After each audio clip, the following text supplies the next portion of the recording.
हमें खुद चीज़ें बनानी चाहिए या फिर इंडिया से ट्रेड स्टार्ट करें। चाइना भी अब ख़त्म हो रहा है, चाइना से चीज़ें मूव हो रही हैं इंडिया में।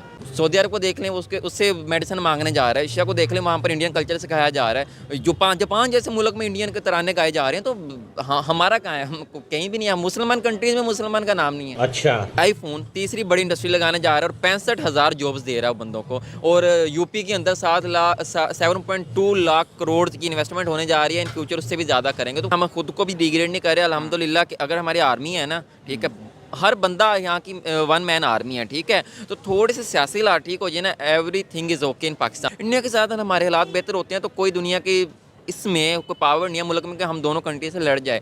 ट्रेड करें उनके साथ यार, हालात बेहतर करें।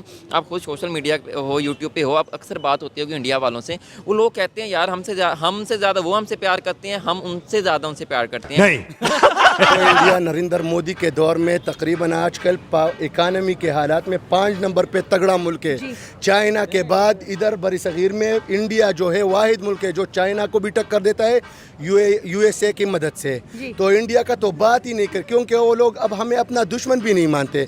इंडिया अपना दुश्मन चाइना को मानते हैं। हम पाकिस्तान वैसी बकारियों की तरह, कभी उधर शहबाज शरीफ की तरह, कभी उधर कभी उधर।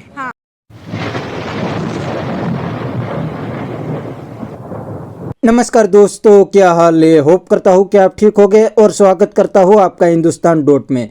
दोस्तों, इंडिया में डेवलपमेंट और इंडियन इकोनॉमी देख के पाकिस्तानी हैरान है और कहते हैं कि इंडिया की गवर्नमेंट ईमानदार है, वो खुद के लिए नहीं इंडियन पब्लिक के लिए काम करती है। इंडिया और पाकिस्तान एक ही साथ अलग हुए थे, लेकिन आज दोनों कंट्री के बीच कंपैरिजन की बात भी नहीं हो सकती। इंडिया आज दुनिया की टॉप इकोनॉमी बन गई है। दूसरी साइड पाकिस्तान के पॉलिटिशियन और आर्मी ने मिलकर पाकिस्तान को लूट लिया है और अब तो पाकिस्तान का ये हाल हो गया है कि पाकिस्तान को कोई लोन तक नहीं देते। तो दोस्तों, वीडियो में आगे देखते हैं पाकिस्तानी पब्लिक इंडियन इकोनॉमी के बारे में क्या कहती है। अगर आप नहीं हैं तो पहले चैनल को सब्सक्राइब कर लीजिए और वीडियो को अंत तक देखें।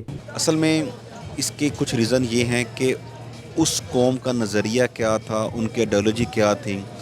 हम अभी तक 4G को देखें तो हमारे पाकिस्तान कुछ एरिया में 4G होता है, कुछ में 3G है, कुछ में H+ है, कुछ में ER। हमारा नेट नहीं ठीक चल रहा है। इंडिया देखें आप, यूके का वो भी इंडियन है, गूगल का CEO वो इंडियन है, माइक्रोसॉफ्ट का वो इंडियन है, ट्विटर का वो इंडियन है। वो टेक्नोलॉजी में छा गए। हम हर लिहाज से बहुत पीछे हैं। रीज़न क्या है? हमारी करप्शन। हमारे यहाँ पे जो तीसरी फोर्स आती है, हर 10-20 साल बाद आते हैं और 10 साल मुल्क में हुक्मरान करके चले जाते हैं और उन्हें कोई पूछने वाला नहीं है। हमारी तरजीहात ही डिफरेंट हैं। मैं आपको छोटी एग्जांपल देता हूँ।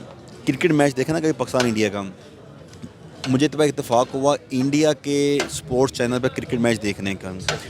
अब उनके ऐड क्या आ रहे थे, फ़लाँ टेक्नोलॉजी हमने बना ली है, हम ये ऐप यूज़ करें, ये टेक्नोलॉजी है, ये ऐप यूज़ करें, ये टेक्नोलॉजी है। और पाकिस्तान के ऐड क्या होते हैं, लक्स, पेप्सी, लक्स शैम्पू से नहीं बाहर निकल रहे हम, और या एरियल, सर्फ एक्सल, हम इससे बाहर नहीं निकल पा रहे। हम हर लिहाज से पीछे हैं। हमें टेक्नोलॉजी में आगे कैसे बढ़ेगा जब हम रिसर्च बेस्ड यूनिवर्सिटीज़ होंगी, यहाँ पे इन्वेस्टमेंट आएंगी, इस लगेंगी, यहाँ पे लोगों को मौका मिलेगा कि वो रिसर्च करके इस मुल्क के लिए कुछ करें। हम तो अभी कुछ भी रिसर्च बेस्ड, हमारी कोई टेक्नोलॉजी नहीं है। हमारे पास तो एजुकेशन भी है, वो जस्ट जनरल एजुकेशन है।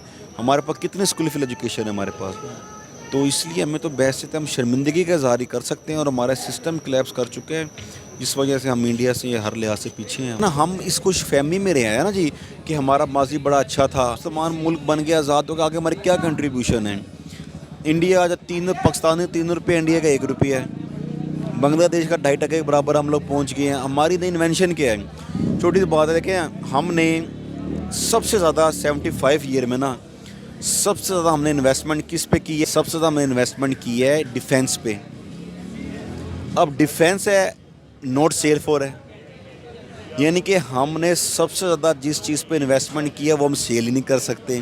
कि हम अजीब को, हमारे विजन ही कोई नहीं है कि जितनी इन्वेस्टमेंट हमने इस एटॉमिक बम पे और डिफेंस में लगाई है, अगर ये इतनी इन्वेस्टमेंट हम किसी और चीज़ पे लगाते हैं तो दुनिया कहाँ से कहाँ पहुँच चुके होते हैं। ऑल दो एटॉम हमारे एक बेसिक नीड है, लेकिन हमने उससे गेन क्या किया है? हम एटम बम बना के भी बिजली पूरी नहीं कर पा रहे। जापान जर्मनी एटम बम खा के भी सुपर पावर बन चुकी है कि जब तक पॉलिटिकली इंस्टेबिलिटी रहेगी कोई मुल्क तरक्की नहीं कर सकता। अब छोटी सी बात है, बाहर के लोग क्या, हम अंदर के इन्वेस्टर भी हैं, वो भी इस टाइम अपना पैसा स्टक करके बैठे हुए हैं। पता है मुल्क के क्या हालात होने लगे हैं। वहाँ की एक तो सबसे बड़ी बात है, लोगों में शऊर है। लोगों में शऊर है, वहाँ के लोग अपने मुल्क के लिए कुछ करना जानते हैं से, और बिना मुस्लिम होने से हम दुनिया में फतवात कर सकते हैं ना, तो आप सल्लल्लाहु अलैहि वसल्लम कभी 26 गज़वात ना लड़ते। वो गज़वात लड़े हैं, उन्होंने मेहनत की है, मेहनत के बाद दुआएं की हैं। दूसरा ये कि हमने तो कुछ भी नहीं किया ना, हम तो ईमान, अच्छा हम ये बात कह लेते हैं कि हम चलें इकोनॉमिकली कमज़ोर हैं, हम मोरली तौर पे और ईमानी तौर पे बहुत मजबूत, हम तो वो भी नहीं है ना। पाकिस्तानी जो है ईमानदारी के लिहाज से दुनिया में 139 नंबर पे है, करप्शन के लिहाज से पाकिस्तान 133 नंबर पे है। ईमान का हमारा ये हालात हैं, तो हम तो किसी चीज़ में तो पूरा तो नहीं ना उतर रहे। हम गरीब तो हैं ही हैं, बेईमान भी हैं हम। तो इसमें सबसे पहले ये है, जब तक अच्छा बेईमानी वहाँ पे नहीं है, कहाँ पे कम है, पाकिस्तान से निस्बत कम है। सबसे बड़ी बात बताइए ना मैंने, एक सिस्टम होता है ना, उन्हें पता है कि अगर हम ये बुरा करेंगे, ये करप्शन करेंगे, दोबारा नहीं आ सकेंगे। यहाँ पे बोला क्या सिस्टम है, लूट मार करो, कुछ दे ले के दोबारा आ जाएंगे। बेवकूफ़ कौन है? हम बेवकूफ़ हैं, हम बेसिकली गुलाम हैं, हम गुलाम ही हैं, हम आज़ाद नहीं हुए।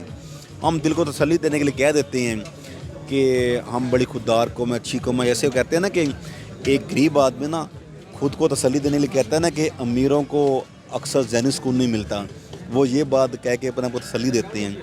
तो हम लोग अपने आप को ये कह तसल्ली दे देते हैं कि हमारे पास ईमान की ताकत है। फ्यूचर खतरे में देख रहे हैं पाकिस्तान का? खतरे में देख, फ्यूचर क्या, हमारा प्रेजेंट भी खतरे में है। फ्यूचर है भी या नहीं है? नहीं है फ्यूचर की, होना क्या है, 2-3 साल बाद हालात और बुरे होंगे। हमने ये हमारे एटॉमिक एनर्जी है जो, ये इस पर बैन लगेगा, वो कहेंगे इसको हमारे पास आप कर दें, हमारे पास जमा करा दें, आप इतने साल तक इसको इस्तेमाल नहीं कर सकते, हम इतने पैसे देते हैं। फिर क्या होगा, दुनिया हमें इतनी इन्वेस्टमेंट देगी कि हम बिग फिश थ्योरी पे हम अमल करते हुए पाकिस्तान बूस्टअप कर जाएगा। तो दोस्तों यह था पाकिस्तानी पब्लिक का रिएक्शन। पाकिस्तानी कहते हैं कि इंडिया की पब्लिक और इंडियन गवर्नमेंट दोनों ईमानदार है, वो अपनी कंट्री के बारे में सोचते हैं, इसीलिए तो इंडिया में तेज़ी से डेवलपमेंट हो रहा है और इंडियन इकोनॉमी भी तेज़ी से ग्रो करने लगी है। और दूसरी साइड पाकिस्तानी पब्लिक और पाकिस्तान की गवर्नमेंट दोनों ईमानदार नहीं है। तो यह बात तो पाकिस्तानी की बिल्कुल सही है, क्योंकि पाकिस्तान की गवर्नमेंट और आर्मी ने मिलकर पाकिस्तान को इतना लूटा है कि अब इनको पूरी दुनिया में कटोरा लेके घूमना पड़ता है, और ये लोन लेके भी पब्लिक के लिए कोई काम नहीं करते, खुद ही खा जाते हैं। और पाकिस्तानी पब्लिक पे भी अब तो कोई भरोसा नहीं करते, क्योंकि इनको भी 2 नंबरी के अलावा कोई काम नहीं आता। इसीलिए तो पाकिस्तानी जिनको अपना इस्लामिक ब्रदर मानते हैं वो भी अब पाकिस्तानी को वीज़े नहीं देते, क्योंकि ये लोग वहाँ जाके भी 2 नंबरी करते हैं या तो भीख मांगते हैं। वो लोग भी अब पाकिस्तानी से तंग आ गए हैं और पाकिस्तानी को अपनी कंट्री से निकालने लगे हैं। तो बस दोस्तों आज के वीडियो में इतना ही। ये था पाकिस्तानी पब्लिक का रिएक्शन। अगर आपको ये वीडियो पसंद आया है तो वीडियो को लाइक शेयर कर दीजिए और चैनल को सब्सक्राइब करना मत भूलिए। थैंक यू, मिलते हैं नेक्स्ट वीडियो में।